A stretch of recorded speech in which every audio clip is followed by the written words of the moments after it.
آزاد میډیا یوټیوب چینل ته ښه راغلاست.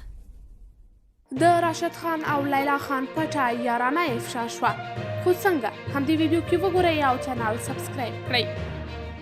د پاکستان پنجاب ایالت لاهور ښار په قذافي سټیډیوم کې د PSL کرکټ سیالۍ پر مهال چې د لاهور قلندر او اسلام آباد یونایټډ ټیمونو لخوا ترسره شوي د پښتو ژبې سندرغاړې لیلا خان هم په افغاني ملي لباس کې کرکټ نندارې ته ورغلې وه چې د لوبې ترسره کېدو وروسته نړیوال نوموتی افغان توپ ویشتونکي راشد خان سره د خصوصي ملاقات پر وخت د واده وړاندیز او ګواښ کړی و.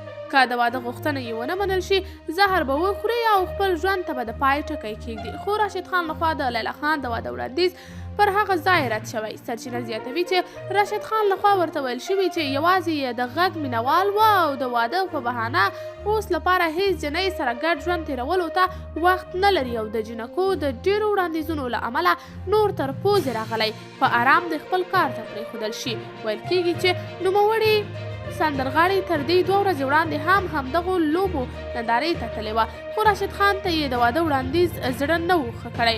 ویل کېږي چې راشد خان د فبرورۍ په 20 نیټه د بنګلادیش جنوب شرقي ښار چټوګرام ته رسېدلی چې د ظهور احمد چودري په سټوډیوم کې به د بنګلادیش ټیم په وړاندې په 5 سیالیو کې ولوبېږي. قدرمنو لیدونکو، تاسې د دې موضوع په هکله څه نظر لرئ؟ نظریات راسره کمنټ کې شریک، ویډیو لایک او چینل سبسکرایب کړئ.